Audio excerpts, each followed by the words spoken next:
I am D.K. Sharma, teacher of Physics and Math in Srimati Prem Devi Public School, Samajpur.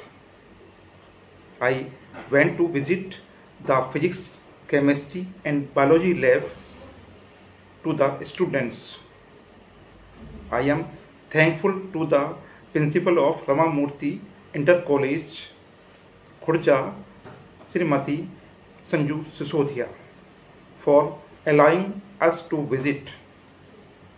I am also thankful to all the students who accompanied us on the visit and acquired knowledge peacefully.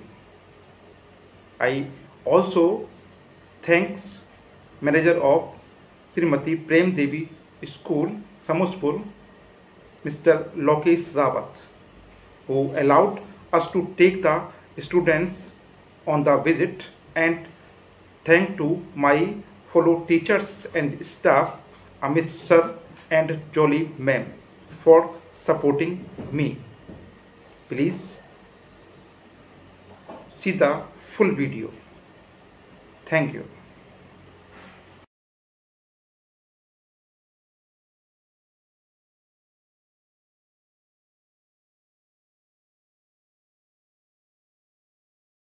और ये 1 metre के होते हैं सारे wires, ठीक है।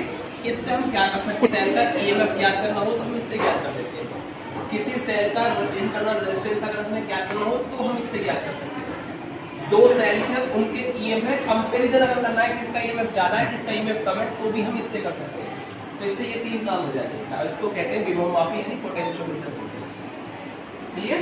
Hindi medium से English medium से दोनों सर को बात आप दोनों बोल सकते हो आप। ठीक, इसको मीटर और ब्रिज बोलते हैं। इसमें ये वायर जो होता है ये पूरा 1 मीटर लेंथ का होता है, ठीक है। ये 2 पत्ती होती है, एल टाइप की होती है और एक बीच में होती है। इसमें अभी इसमें कुछ इंस्ट्रूमेंट ऐसे हैं जो यहाँ पे लगाने पड़ेंगे हमें, जैसे कि इसमें एक होता है गैल्वेनोमीटर होता है। गैल्वेनोमीटर से हम क्या करते हैं, यहाँ से कोई भी अगर हमारा कोई एक रेजिस्टेंस है, उसका रेजिस्टेंस मतलब एक वायर है, उसका रेजिस्टेंस कितना है उसको अगर मेजर करना है तो हम इसकी हेल्प से अननोन वायर के रेजिस्टेंस को फाइंड कर सकते हैं। ये इसकी हेल्प से क्लास के आप 12th वाली चीज में इसको बोलते हैं रियोस्टेट बोलते हैं, जिसको हम बोलते हैं धारा नियंत्रक, रियोस्टेट। इसकी हेल्प से हम धारा के मान में परिवर्तन कर सकते हैं। दे दिया पानी तो आगे बच्चे को धारा नियंत्रक बहुत यूज होता है ना। ये धारा नियंत्रक आपका रियोस्टेट बोला जाता है। और इसकी सहायता से हम किसी भी सर्किट के अंदर जब हम इसको लगाते हैं तो उसमें करंट को कंट्रोल कर सकते हैं, मतलब करंट की वैल्यू कम ज्यादा कर सकते हैं और वो डिपेंड करेगा रेजिस्टेंस पर। इसको आगे पीछे खिसकाकर हम रेजिस्टेंस को चेंज कर सकते हैं, और जब रेजिस्टेंस चेंज करेगा तो वेरिएशन किस पे आएगा, करंट पे आएगा। गुंजन आगे बेटा साइड में जाओ, करंट को पीछे हो रही है, कंट्रोल कर सकते हैं, कम ज्यादा कर सकते हैं। रेजिस्टेंस को बढ़ाकर करंट कम हो जाती है और रेजिस्टेंस कम हो जाएगा तो करंट बढ़ जाएगी। तो इसका मतलब रेजिस्टेंस को चेंज करके हम करंट की वैल्यू को कम ज्यादा कर सकते हैं। और ये ओम्स लॉ जो एक एक्सपेरिमेंट है आपका 12th क्लास में, ओम्स लॉ, उसको भी हम इसी के हेल्प से करते हैं, ठीक है। और भी काफी चीजें लगाते हैं, बैटरी लगाते हैं, एलिमेंट लगाते हैं, बाकी चीजें देखिए मैं आपको इसको दिखाता। ये है आपके ऑप्टिकल बेंच बोला जाता है इसको, प्रकाशिक बेंच। वो पढ़े थे ना सूक्ष्मदर्शी जो पढ़ी आपने, बोला जाता है इसको, उसके केवल पढ़ा था। ये देख लो सामने देख लो, ऑप्टिकल बेंच बोला जाता है। इससे हमारे कई प्रैक्टिकल हो जाते हैं, जैसे कि इसमें आप देख सकते हैं मिरर लगा हुआ है। क्या लगा हुआ है? मिरर लगा, ये मिरर लगा हुआ है और ये है आपका कॉन्वेक्स टाइप का है, उत्तल आकार, ठीक है, उत्तल है ये। अब इससे हम क्या कर सकते हैं, कोई भी हमने जैसे कि एक ये लेंस ले लिया, इसको कॉन्वेक्स लेंस बोलते हैं। क्या बोलते हैं इसको? कॉन्वेक्स लेंस बोलते हैं। इस कॉन्वेक्स लेंस की फोकल लेंथ को अगर हमें मेजर करना है तो हम इस ऑप्टिकल बेंच की सहायता से एक हमारा प्रोसीजर होता है कुछ एक्सपेरिमेंट का, उसको फॉलो करके रीडिंग निकाल करके टेबल में उसकी रीडिंग को कैलकुलेट करके उसमें हम क्या निकाल सकते हैं, फोकल लेंथ फाइंड कर सकते हैं। और ये ऑप्टिकल बेंच की सहायता से, ठीक है। जब एक्सपेरिमेंट कराते हैं तो उसकी अलग प्रोसीजर होता है, उसको फॉलो करना होता है। ये था, ठीक है। और इसके बाद जब ओम्स लॉ का वेरिफिकेशन करते हैं, या हम मैंने आपको मीटर बीज बताया था, इनमें ये एक धातु इसको बोलते हैं रेजिस्टेंस बॉक्स बोला जाता है। क्या बोला जाता है? रेजिस्टेंस बॉक्स बोला जाता है। आपको मालूम है इसमें देखिए काफी सारे रेजिस्टेंस होते हैं इसमें लगे हुए।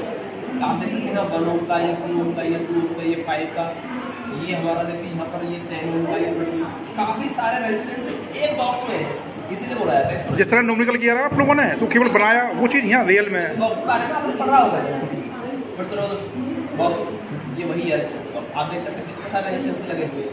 सपोज दैट आपने इसको लगा रखा है किसी सर्किट के अंदर और आपने ये वाली की 50 के आगे की निकाल दी, इसका मतलब आपने सर्किट के अंदर 50 ओम का रेजिस्टेंस अप्लाई कर दिया, मतलब डाल दिया, 50 ओम का रेजिस्टेंस लग गया सर्किट के अंदर, ठीक है। की को निकाल दिया, आप सपोज दैट आपने निकाल दिया 20 वाली की को बाहर में कर दिया, सपोज सर्किट के अंदर आपने 20 ओम का रेजिस्टेंस लगा दिया, क्योंकि 20 के सामने वाली की को आपने निकाल दिया। इस सब क्या कर सकते हैं, रेजिस्टेंस एक ही बॉक्स के अंदर बहुत सारे रेजिस्टेंस होते हैं और हम इसको चेंज करते हैं। जब हम ये जो मैंने आपको बताया था मीटर ब्रिज वाला एक्सपेरिमेंट बताया था, मीटर ब्रिज वाले एक्सपेरिमेंट में ही हम इसका यूज करते हैं, ठीक है। क्योंकि हमें क्या करना था, वो अननोन वायर का रेजिस्टेंस फाइंड करना था, उसके लिए हमें क्या करना होता है, आर जो रेजिस्टेंस एक P Q R S 4 resistance होते हैं, पी क्यू आर, तो आर की वैल्यू को चेंज करते हैं, आर की वैल्यू यहीं से चेंज करते हैं, ठीक है। और तब तक इस एंगल घुमा दो, जब तक वो बैलेंस हो जाए, कभी मसल बैलेंस हो जाता है, तो जो आपने देखा होगा मेरी वजह से डिफरेंस क्या था, वो बैलेंस हो जाता था, पी और टी की इक्वल टू आर और एस इस तरीके से मिला जाता है, सेम स्टे होता है। और बाकी आप हो जाए, जब हो जाए और वायर होते हैं, वायर होते हैं, उनसे एक्सपेरिमेंट जब करते हैं तो वायर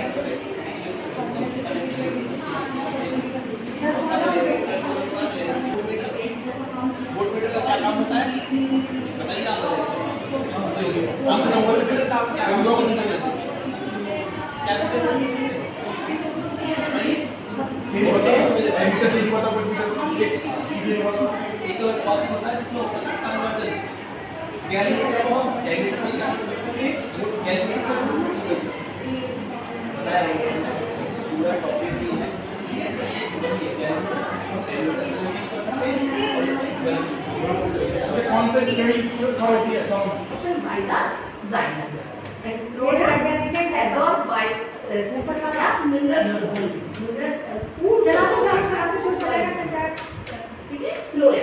जिसके द्वारा ट्रांसपायरेशन और उसमें क्या होगा, नाइट्रोजन फिक्सेशन होता है, उसके बराबर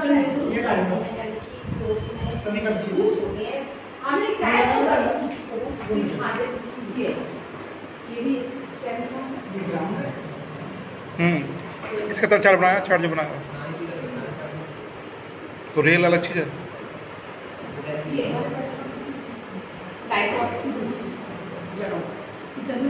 जड़ों में जो नाइट्रोजन फिक्सेशन करता है वो एक बैक्टीरिया होता है, उसका नाम क्या होता है, राइजोबियम। इसे पकड़ थोड़ा एंगल वीडियो बनाए, नाइट्रोजन को फिक्स करता है और नाइट्रोजन फिक्सेशन के द्वारा ही जो प्रोसेस होती है वो हमारे जो एटमॉस्फेयर की जो नाइट्रोजन है उसे एब्जॉर्ब करने की क्षमता जो होती है वो नाइट्रोजन बैक्टीरिया में है, और वो जो उसके नोडल्स में प्रेजेंट होता है वो उसमें वही वर्क करता है।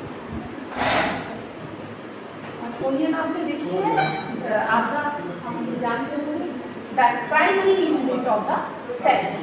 सेल्स क्या है, सभी जीवों की, हर व्यक्ति की प्राइमरी यूनिट जो होती है वो सेल्स होती है।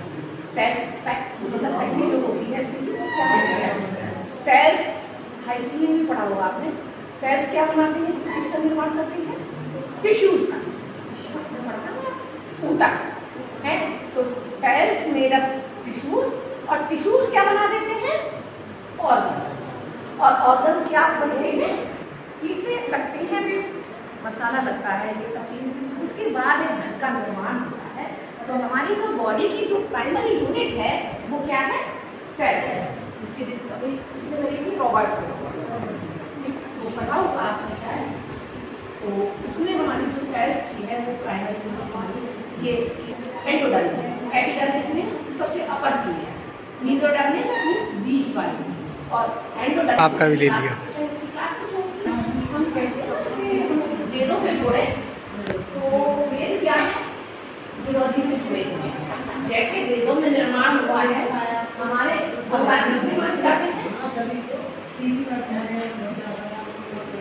बताया कुछ ऐसे ही मनुष्य की, जैसे मनुष्य की उत्पत्ति हुई है उसी के अकॉर्डिंग, जैसे सबसे पहला है परशुराम श्री रामचंद्र बलराम विष्णुचंद्र, ऐसे है ना, तो पहला क्या है, मत्स्य कच्छ शुक्र नरहरि प्रभु वामन रूप धरम, और ऐसे 10 अवतार जैसे हैं। तो हमारा जो ये उत्पत्ति भी है ना, इसकी जीव की उत्पत्ति भी इसी तरह से हुई है कि सबसे पहले कैसे बने हमारे, सबसे पहले आया जल का जीव, फिर उसके बाद क्या आया ऑर्थोपॉड। ऑर्थोपॉड मीन्स होते हैं दोनों में रहने वाले, जो जल में भी रहने लगे और थल में भी रहने लगे। जैसे मेंढक है, जल में भी रहने लगा और थल में भी रहने लगा। फिर थोड़ा सा और इम्प्रूवमेंट क्या हुआ उनका कि फिर वो जैसे रेंगने वाले थे, रेंगने वाले से वो थोड़ा सा अपने आप को और स्ट्रेंथ करने लगे, इरेक्ट होकर चलने लगे। चलने के बाद जैसे जैसे हमारे वेदों में इस चीज का शस्त्र का ज्ञान, उनके प्रोटेक्शन के लिए उनपे जैसे क्या है कल किया था। तो जब हमारा परशुराम था, सिर्फ परशु वो था यानी कि फरसा, उसके बाद बाण चलने शुरू, मिसाइल जो आज जो मिसाइलें चल रही है बनने लगे, तैयार होने लगे, लेकिन अभी इतना नहीं है कि ट्रांसप्लांटेशन हो जाए। 7 मंथ में एक से अभी यहाँ कैमरा ही चाहिए, वहीं से जाएगा, वीडियो भी चलती रहेगी। हाँ तो क्लासिफिकेशन एक मतलब ले लो और एक खींच के इसमें क्लिक कर दो। मतलब एक परमानेंट होते हैं, टाइम के समाचार ये पढ़ा होगा मैं सर इनका क्लासेस नहीं हो पाएगी। अच्छा जो टीचर हैं वो चाह रहे हैं कुछ ज़्यादा हो और बच्चे 2 ही क्या करें, क्लास तो लेनी पड़ेगी, वो डिवाइड कर दिया, अलग डिवाइड कर दिया। हाँ वो जो है एनेस्थीसिया वगैरह ये सब जो जाते हैं, अगर जिसमें हम आए पूछे तो यही है, वो केमिस्ट्री में आता है। मैडम फोकस रखिए, फोकस मैडम करें, बाकी कैमरा घुमा दो, फॉर्म चाहिए जो बोल रही है। क्रैब साइकिल आती है लाइफ प्रोसेस में, और दूसरा क्रैब साइकिल ग्लाइकोलाइसिस प्रोसेस पढ़ा हुआ हाई स्कूल में है, ग्लाइकोलाइसिस और Krebs cycle, electron transport system. जब जाके हमारे भोजन से ग्लूकोज प्राप्त होता है, जब ये तीनों होगा उसके बाद हमारा C6H12 तैयार होगा, जिसे कहते हैं एरोबिक रेस्पिरेशन। एरोबिक रेस्पिरेशन का मीन्स जो ऑक्सीजन की प्रेजेंस में रेस्पिरेशन है वही कहलाता है हमारा एरोबिक रेस्पिरेशन।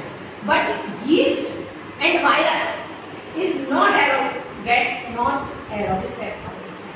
ये क्या करते हैं एनारोबिक रेस्पिरेशन, और इससे क्या होता है एनारोबिक रेस्पिरेशन यीस्ट होता है फर्मेंटेशन। क्या है फर्मेंटेशन आप करते हैं ना, जैसे हमने कोई भी फ्लावर लिया, आटा लिया और उसमें थोड़ा सा भी लीस्ट पाउडर डालते हैं तो वो क्या करता है, तो क्या है ये लीस्ट का डेवलपमेंट करता है, जो हम उसको भोजन को इजीली डाइजेस्ट करते हैं। क्यों कि पहले उस फूड को इसमें नहीं क्या डाइजेस्ट कर लिया लीस्ट ने, और जिससे फर्मेंटेशन हुआ है। कहते हैं बहुत लोग कहते हैं कि इजीली डाइजेस्ट हो जाती है रात की रोटी क्योंकि उसका फर्मेंटेशन हो चुका। अब आप खाते हो त्योहार आता है कौन सा, खांसी त्योहार, उसमें रात का भोजन तैयार करा जाता है, सुबह को खाया जाता है।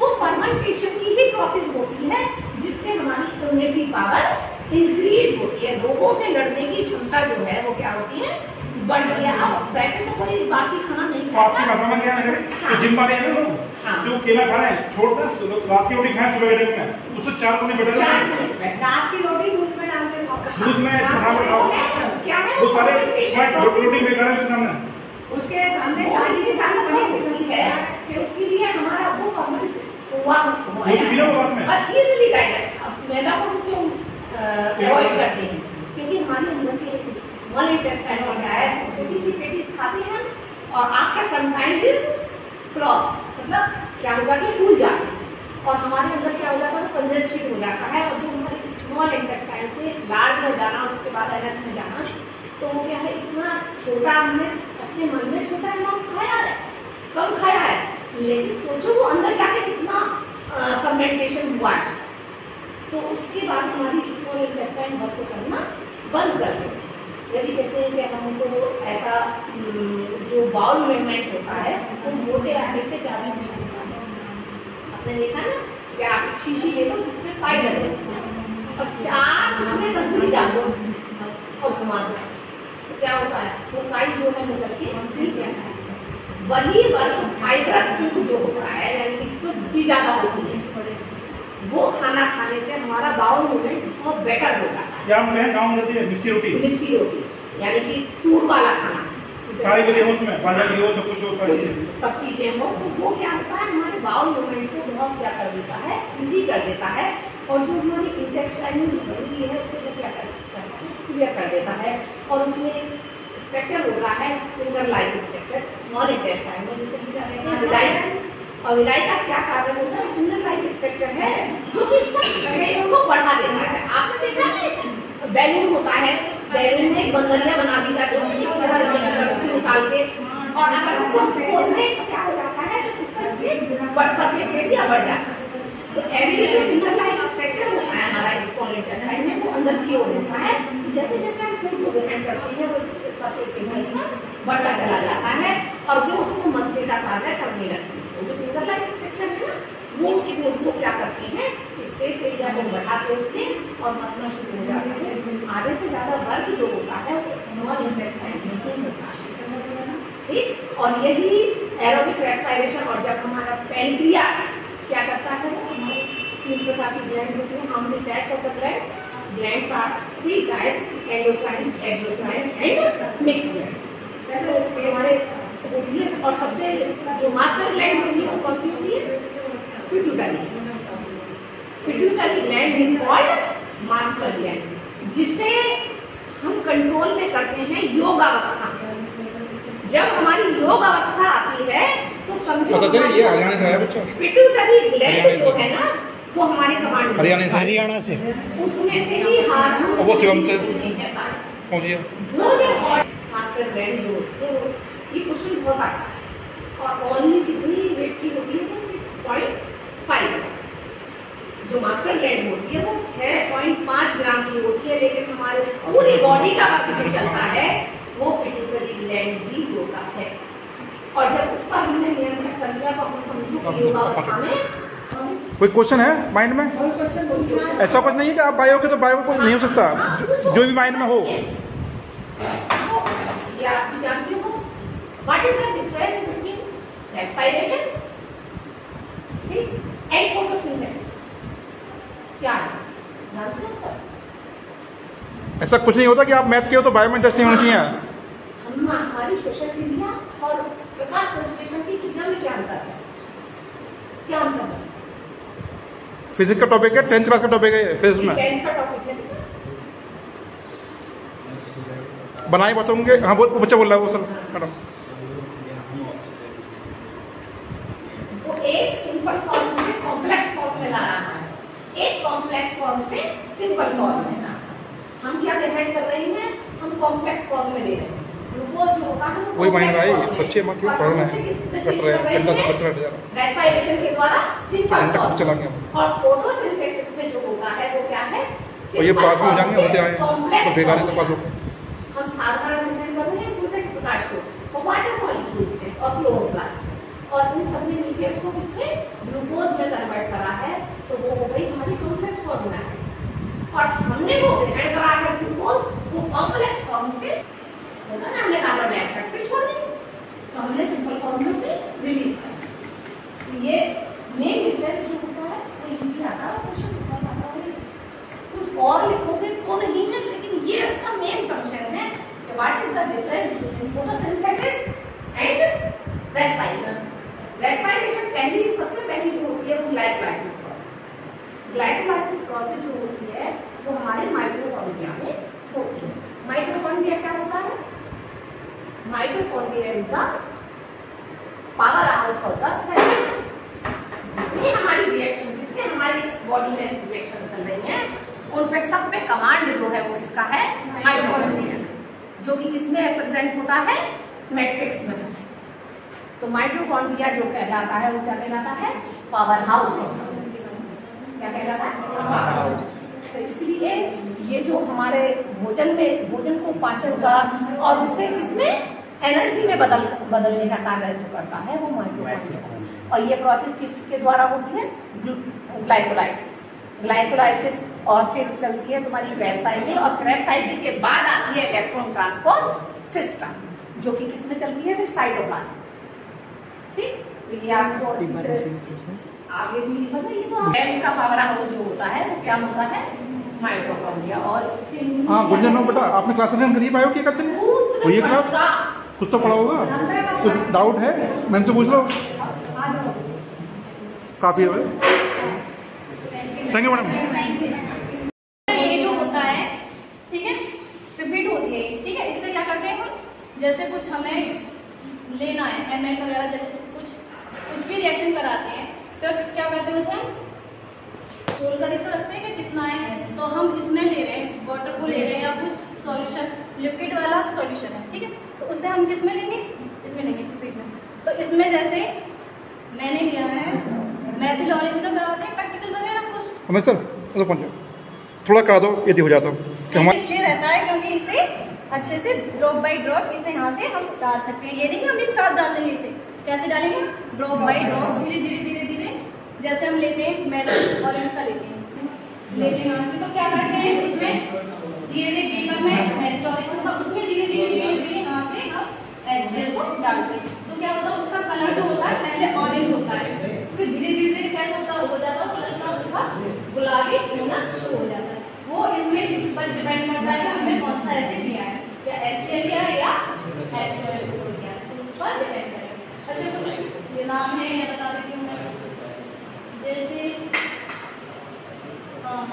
ये डायरेक्ट H2SO4, और अच्छा इसको नाम क्या बोलेंगे बताओ, H2SO4 को कौन सा एसिड होता है बताओ, सल्फ्यूरिक एसिड। कुछ एसिड होते हैं, अच्छा सॉरी कुछ एसिड होते हैं सल्फ्यूरिक एसिड, कैसा एसिड होता है, वीक या स्ट्रॉन्ग एसिड। कुछ एसिड होते हैं स्ट्रॉन्ग एसिड होते हैं, ठीक है। बताओ कैसा होता है, स्ट्रॉन्ग होता है, ठीक है। इसमें HNO3 आ जाता है, H2SO4 आ गया, HCl भी स्ट्रॉन्ग में ही आता है, स्ट्रॉन्ग एसिड में। पर क्या होता है, H2SO4 से क्या होता है, थोड़ा लेवल उसका कम होता है। और कुछ है नहीं समझता है, केमिस्ट्री लैब, फिजिक्स लैब और बायो लैब। ये जो लैब बनी थी उसका रमेशन गुप्ता थे मेरे, तो उन्होंने हर जगह बुलाया मेरे, कंप्यूटर लैब से लेकर यहाँ सही लैब तक कि तेल का कलर क्या हो रहा है, कहाँ से सही होनी है, कुछ ना है तो खड़ी ना मतलब सवाल तो सारी बात में तुरंत बात करो। सोडा होते हैं, अच्छा एसिड जो क्या होते हैं, एसिड के कुछ नाम HCl हो गया, H2SO4 हो गया। एसिड होते हैं जैसे हमारे बॉडी में कुछ एसिड की इतना क्या बढ़ जाते हैं, कुछ खाते हैं, कुछ क्या होता है हमारे एसिड बढ़ जाते हैं। कुछ टाइम में क्या करते हैं, जैसे चीज लेते हैं लेते नहीं लेते हैं, तो क्या लेते हैं हम, बताओ जैसे हमें एसिड बनता है तो क्या करते हैं हम, बताओ इनो लेते हैं, इनो में क्या होता है, कैसे होता है, अच्छा HCl हमारे अंदर उसमें है, तो वो क्या होता है, इनो में होता है मिल्क ऑफ मैग्नीशियम। वो क्या करता है, मिल्क ऑफ मैग्नीशियम जो होता है वो एसिड को क्या कर देता है, एसिड और बेस दोनों मिल जाएंगे, पॉजिटिव और नेगेटिव दोनों मिल जाएंगे, तो क्या हो जाएगा, न्यूट्रल हो जाएगा। क्या हो जाता है, न्यूट्रल हो जाएगा, यानी H की एसिडिटी को खत्म कर देता है, खत्म कर देता है।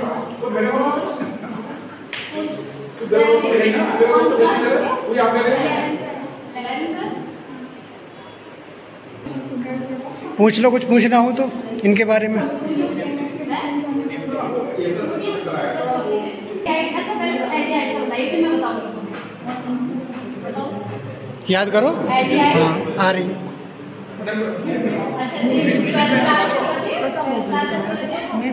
ये मिक्स है मैडम, 12th और 11th मिक्स है ये।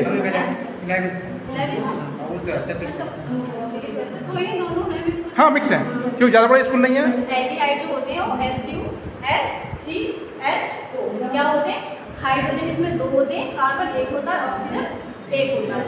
पता है एल्डिहाइड 12th क्लास के बच्चों को होता है, एल्डिहाइड जो होता है कुछ बोर्ड में एग्जाम में क्वेश्चन आता है, जैसे ग्रीनहार्ड के लिए होता है फॉर्मूला, एल्किल ग्रुप होता है, एल्किल ग्रुप क्या होते हैं, R होते हैं।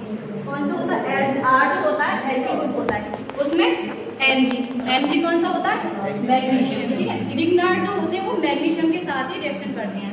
ठीक है, Mg और लास्ट में जो लेते हैं हम हेलोजन ग्रुप होता है R Mg और हेलोजन ग्रुप के लिए आता है X हेलोजन ग्रुप कौन कौन से होते हैं?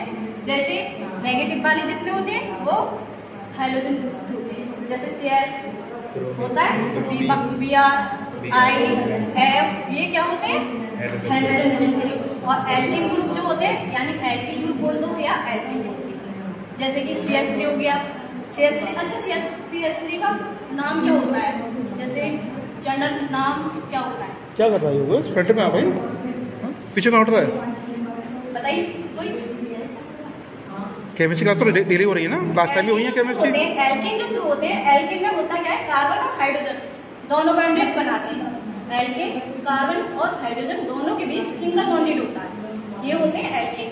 इसमें होते हैं डबल बॉन्डेड होते हैं, ट्रिपल बॉन्डेड भी होते हैं, पर एल्किन जो होते हैं वो सिंगल बॉन्डेड वाले होते हैं, और एल्किन जो होते हैं वो डबल बॉन्डेड वाले होते हैं, और एल्काइन जो होते हैं वो ट्रिपल बॉन्डेड वाले होते हैं। अच्छा, एल्किन में होते हैं जैसे प्रोपेन, आगे सारे मेथड ऑफ कार्बन और हाइड्रोजन वाले।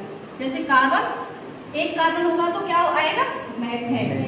और 2 कार्बन के लिए एल्केन आता है, 3 कार्बन के लिए प्रोपेन आता है, 4 कार्बन के लिए ब्यूटेन आता है, और 5 कार्बन के लिए पेंटेन आता है, और 6 कार्बन के लिए हेक्सेन, और 7 कार्बन के लिए हेप्टेन, और 8 कार्बन के लिए और 9 के लिए। अच्छा, ऐसे जब ग्रिग्नार्ड उसकी रिएक्शन कराते हैं किसके साथ? एल्डिहाइड के साथ। ये वाला क्वेश्चन बोर्ड में आता है ग्रिग्नार्ड से, इसकी 2 रिएक्शन 3। मैडम इक्विपमेंट के बारे में बता दो, ये इक्विपमेंट के बारे में खास तौर बताओ, वो तो चीज़ पढ़ लेंगे, इक्विपमेंट नहीं है हमारे यहाँ, तो जो इक्विपमेंट के बाद थोड़ी जानकारी दो सर। हाँ, ये गलती से पहुंच जाए तो पूरा नीचे बेड का ऊपर नीचे पूरा जाता है। इसको बहुत, इसमें हवा भी नहीं जानी चाहिए।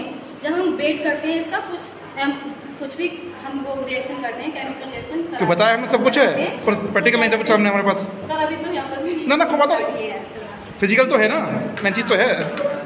तो होता है इसे हम बंद उसमें करते हैं ना, तो हवा होनी चाहिए, क्योंकि ये क्या होगा फिर इसमें क्या होगा, ये जैसे हवा जाएगी तो ये हिलेगा वैसे भी, और हमें बेक करना इसमें बहुत मिनिमम अमाउंट होती है। और हवा छोड़ो, चेटी भी लग गई ना तो पूरी तरह हिल जाएगी ऊपर नीचे। चेटी भी अगर इसमें चढ़ भी गई ना तो इससे क्या होगा, ये इसका पूरा अनबैलेंस हो जाएगा, हिलेगा पूरा बकायदा। होते हैं बाहर जो रहता है वो उसका ऊपर नीचे हो जाएगा। इसके लिए अपनी एक सर मशीन भी आती है, वो डिग्री कॉलेज को बात ना, इतने काफी है मैडम। अब तक किताबों में देख रहे हैं लोग, जो चीज किताबों में देख रहे हैं वो रियल टाइम आ गई भाई। मैंने कोशिश करी है, अब कोशिश कितने कामयाब होगी देखना है। ये सारी चीजें बैलेंस की जाती है, और इसमें कुछ रहते हैं ये बैलेंस बेटिंग वो उठा जाएंगे चिमटी से। हाँ, ये चिमटी से उठाए जाते हैं, छोटे वाले चिमटी से उठाए जाते हैं, और बड़े जो है हाथों से उठा के रख सकते हैं। और बाकी ये तुम जान ही सकते हो क्या क्या है, इसे क्या बोलते हैं? आप बता दो मैडम। क्या होता है? और ये जैसे कुछ हम हीटिंग करके करा रहे हैं, रिएक्शन करा रहे हैं, कुछ रिएक्शन होते हैं कुछ में जरूरत पड़ेगी मन जलाने की आग की, उसके लिए जरूरत पड़ेगी इसकी। तो बंडल को हम ये क्या है करके फिर एक स्टैंड होता है जो उसमें उल्टे रखे हैं। हाँ, स्टैंड रखते हैं। ये पर्सनली है जो आप दिखता है वो, हाँ, टेस्ट ट्यूब। और हम डायरेक्ट हाथ से पकड़ के करेंगे टेस्ट ट्यूब को। ये पकड़ने के लिए है चीज, ये होती है पकड़ने के लिए चिमटी, ऐसे करके इसे पकड़ते हैं। रखने के लिए स्टैंड के ऊपर एक जाली जैसे घर में होती है, चायदान होगा, हैंडल होगा ना होगा, इसमें हैंडल होता नहीं है, अलग से पकड़ना पड़ता है हमें वो चीज। और ये हम डायरेक्ट ऐसे नहीं कर सकते, इसके लिए भी हमें इस पर वो होती है, स्टैंड होता है सर। हाँ, वो भी है, हम लोगों ने किए हैं ऐसा, करें हमें मालूम है इसलिए स्टैंड रखा जाता है, स्टैंड के ऊपर जाली दी जाती है। हम डायरेक्ट एक साथ उस पर हीट करेंगे, क्या होगा, कांच है ना, क्या हो जाएगा, चटक जाएगा। तो इसलिए उसमें जाली लगी रहती है। जाली क्या करती है, धीरे धीरे देती है इसमें। और ये सभी वो रहते हैं, जैसे वो करते हैं चिपका हुआ है, ये जानते हुए रखने के लिए रहते हैं टेस्ट ट्यूब वगैरह। और और ये फनल होता है। फनल इसलिए होता है, फनल इसलिए होता है कि एक साथ डालेंगे पिपीटा, उसमें हम सब पानी आ रहा है इसमें सब्जेक्ट में, क्या है सॉल्यूशन है तो निकलेगा, ये आगे हाथ इसलिए हम इस फनल का यूज करते हैं, फनल को इसमें करते हैं। और फनल में एक काम और आता है, जैसे कि कुछ हेटेरोजेनियस मिक्सचर होते हैं, उसे सेपरेट करने के लिए भी काम आता है। इसमें हम कौन सा पेपर रहता है, हाँ वो वाला पेपर लगाते हैं इसमें, तो जब उसे सॉल्यूशन को धीरे धीरे इसमें करके कर सकते हैं। हम डार्क करेंगे तो पेपर क्या होगा, फट जाएगा, इसलिए हम बीकर में ऐसे रखते हैं इसे, और करके इसमें फिल्टर करने के लिए धीरे धीरे फिल्टर होता है, उसमें जो रहता है साइड ऊपर बच जाता है, बाकी जो बटन रहता है वो नीचे आ जाता है। और सर आइस में बॉर्डर भी रहता है, ठीक है, बॉर्डर रहता है इसमें, और प्रैक्टिकल जो कुछ भी करते हो उसमें डिस्प्ले बॉर्डर। बहुत सुंदर है। लास्ट मंथ की बात थी, 7 कलर में डिवाइड हुआ है, उसे बोलते हैं तरंग दैर्घ्य बोलते हैं लैम्डा, ठीक है। और सबसे अधिक किसकी होती है, कोई बता सकता है? रेड। और विचलन मोड किसका होता है सबसे अधिक? वायलेट का। इसका होता है नहीं, बच्चों में कोई कमी नहीं है, बस ये केवल दिक्कत है उसकी कि पेटिल की व्यवस्था नहीं है हमारे पास में, बच्चों में कोई कमी नहीं है, तो अब किसी से बात कर सकते हैं। ठीक है, 1 सेकेंड देखोगे तब अच्छे से समझ में आएगा कलर इसके कैसे चेंज होते हैं। टच कर सकते हो, देख लो हाथ में लेके, देखा तो होगा आपने। लाइट इसलिए क्लास तेज होना चाहिए। ना प्रिज्म तो देख ले कम से कम हाथ में लेके। हाँ बहुत ध्यान से कीजिए।